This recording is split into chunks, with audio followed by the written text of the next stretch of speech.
बाकी रहे। लिहाजा जिंदगी का सबूत देना पड़ता है कि हम जिंदा हैं इसलिए सोचते हैं और इसलिए लिखते हैं कि हम जिंदा हैं। लिहाजा ये इसके लिए बहुत सारी बातें होती है, सोच बहुत सारी होती है, मनफी भी होती है, मस्बत भी होती है। सोच का मामला भी अजीब है। यहाँ पर जितने हजरात हैं मैं समझता हूँ हर एक दानिश्वर है। महफिल की कमी, कुर्सियों का खाली होना इस बात का, भर्ती होना या खाली होना इस बात का सबूत नहीं होता कि यहाँ महफिल खाली है, लोग कम है। लेकिन यहाँ एक एक फर्द भी अपनी ज़ात में एक अंजुमन के बराबर है। समझने वाला शख्स यहाँ पर मौजूद है। लिहाजा वक्त की शिकायत उम्मन करते हैं बहुत सारे लोग। मैंने अल्हम्दुलिल्लाह अल्लाह के फजल से 8-9 किताबें मेरी मंजर यहाँ पर आई। हर कोई पूछता है कि वक्त कैसे मिलता है। वक्त मिलता कहाँ है? मार्केट में मिलने वाली चीज है, कहीं भी मिलता नहीं है। उसका इस्तेमाल करना हमारे इख्तियार में होता है। वक्त, time management is very important. जिसके अंदर टाइम मैनेज करने की कुव्वत नहीं होती उसे पढ़ने के लिए भी वक्त नहीं मिलता। बहुत सारे ये कहते हैं आप लिखते कैसे हैं, आपको वक्त कहाँ से मिलता है? आपकी लिखी हुई तहरीरें पढ़ने के लिए हमारे पास वक्त नहीं है। कम वक्तों को इस बात का इल्म नहीं है कि अल्लाह ताला ने उनके वक्त में बरकत नहीं दी है।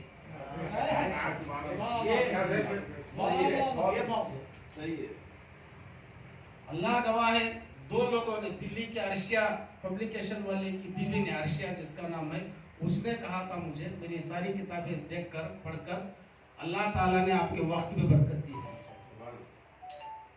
पैसों में बरकत, माल की बरकत नहीं। ये वहाँ का बंदा, एक हैदराबाद बंदी और एक हैदराबाद की एक बड़ा प्रोफेसर और लखनऊ, 3 लोगों ने मुझे, मुलाकातें नहीं है, तीनों से मुलाकातें नहीं है, सिर्फ पढ़कर उन्होंने ये कहा है। मैं अपनी तारीफ नहीं कर रहा हूँ, यहाँ तारीफ तो इनकी करनी है मुझे। मैं ये बताना मकसद है कि वक्त में बरकत चाहिए।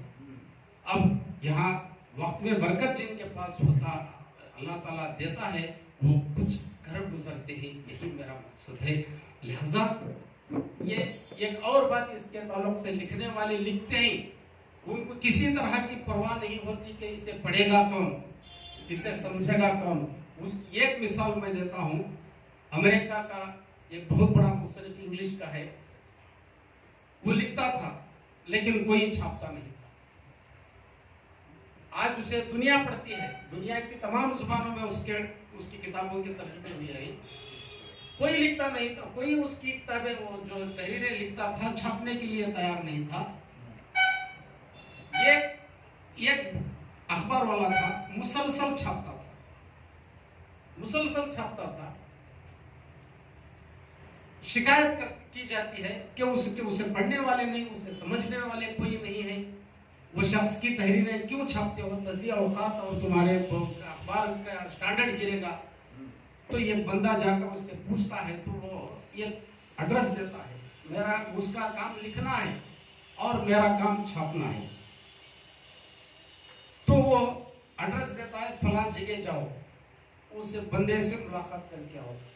तो वो दिए हुए पते पर भी, वो भी बड़ा जिद्दी था, दिए हुए पते पर वो शख्स वहां जाता है। तपती धूप थी, रेगिस्तान, सहरा, वहां पर एक दरख्त था। दरख्त के नीचे एक उम्र रसीदा शख्स बैठा हुआ था और बाकायदा तौर पर वही अखबार कल परसों के बिछाया हुआ था और आज का ताज़ा अखबार, और वो तहरीर पढ़ रहा था। यानी कि वो वापस आता है तो वो शख्स कहता है, उससे मुलाकात करता है, तो जवाब देता है कि वो एक आदमी पढ़ता है इसलिए वो लिखता है और मैं छापता हूँ। आज दुनिया वाले उसकी किताबें पढ़ते हैं। और वक्त की बात के ताल्लुक से कह रहा हूँ, वक्त के ताल्लुक से अंग्रेजी का ही एक बहुत बड़ा नावल निगार है, वो वक्त के ताल्लुक से यहाँ पर देखिए टाइम मैनेजमेंट, उसे किसी ने पूछा कि आप इतने बड़े ऑफिसर हो, वक्त कम मिलता है आपको, कैसे लिखते हो, लिखने के लिए कैसे वक्त निकालते हो, इतने 6 बड़े नावल तुमने लिखे। तो सीधा साधा जवाब था उसका, सुबह मैं दफ्तर के लिए घर से निकलता हूँ, तो ट्रेन में मुझे 1 घंटा मिलता है, 1 घंटे का सफ़र, और शाम में वापस आना होए तो 1 घंटा मुझे ट्रेन का सफ़र करके वापस आना पड़ता है। जाते हुए 1 घंटा लिखता हूँ, वापस आते हुए 1 घंटा लिखता हूँ। 6 नावल उसने छोड़े। ये होता है लिखने वाले का। और अदब का मामला ये है कि अदब आला, अदब तामीरी होता है, तकरीबी नहीं। और अदब वही कारामद होता है जिसके अंदर ताबीरी पहलू हो, अखलाकी इक़दार हो, दीन की बातें हों। दीन यहाँ पर इस्लामी लिटरेचर, अदब को भी हमने खानों में बांट दिया है। जो अल्लामा इकबाल को भी हमने नहीं छोड़ा, वरना अल्लामा इकबाल को नोबेल अवार्ड मिल जाता। उसी दौर में किसी ने इस्लामी शायर करार दे दिया, इस्लाम में नोबेल के लिए, नोबेल अवार्ड के लिए गुंजाइश नहीं थी। बहुत सारी बातें हैं, वो उसके ताल्लुक से मैं उसमें ज़िमन में जाना नहीं चाहता। लिहाजा ये अदब बाशऊर लोगों का ये हिस्सा होता है। तज़िए औक़ात का नाम नहीं होता। गुलो बुलबुल की हिकायतें, इश्क व आशिकी की दास्तानें कभी की ख़त्म हो चुकी। अब अदब तामीरी होता है, तहज़ीब की का अक्कास होता है, और जिसमें जगबीती भी होती है और आप बीती भी होती है। आम इंसानों की ज़िंदगी उसमें धड़कती है। तो मैं सबसे पहले यही बात कहने जा रहा हूँ कि बशर बीजापुरी के कलाम में हमने वो देखा है। बशर बीजापुरी के कलाम पर सैर हासिल बहस वो जनाब हुबलवी ने की, बहुत अच्छा मकाला उन्होंने पेश किया। मैं उसमें मज़ीद मुदाखलत करना नहीं चाहता, क्योंकि इनका एक एक लफ्ज़ मैंने देखा है। बशर बीजापुरी साहब को मैंने हरियर में पहली मरतबा 2-3 साल पहले देखा। एक दिन वो हरियर में सिर्फ मुलाकात हुई, एक मुशायरे में शिरकत किए थे, वो मुशायरा हुआ, उसके बाद बात आई गई, उसके बाद उनका तबादला तुर्क हुआ। वहाँ पर किसी ने बताया, वो बात उन्होंने अधूरी की। वो एक दिन मेरे पास कॉलेज में आए, अपने मुसविदे लेकर आए। इसलिए आए थे कि उस पर पेश लफ्ज़ लिखा जाए।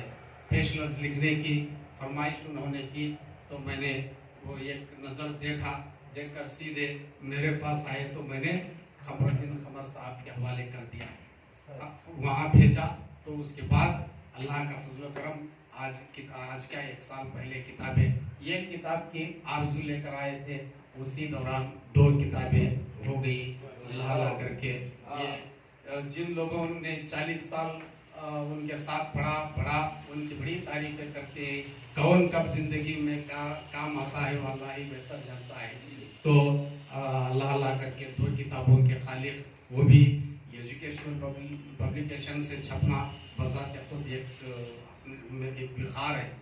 एजुकेशनल की पब्लिकेशन हाउस वाले ऐसी वैसी किताबें नहीं छापते। और यहाँ बता दो कि पहली कापी कलकत्ता की खुदा बख्श लाइब्रेरी को पहुँच जाती है। पहली कापी उनका यह है कि पहला जो जैसे ही किताब छपती है, वो हमारी एक किताब खुदा बख्श लाइब्रेरी के लिए भेज दी जाती है। लिहाजा उसके अलावा भी जब NCPL नेशनल काउंसिल से इश्तिहार निकला, तो इनकी किताबें भेजने के लिए कहा गया, तो किताबें भेजी गई। तो 100 किताबें सेंट्रल गवर्नमेंट की जानिब, 150 किताबें इनकी सेंट्रल गवर्नमेंट की जानिब से national council for promotion of Urdu language ने इनकी किताबें खरीदी हैं। पूरे मुल्क की 150 लाइब्रेरीज को किताबें हुकूमत की जानिब से पहुंच जाती हैं।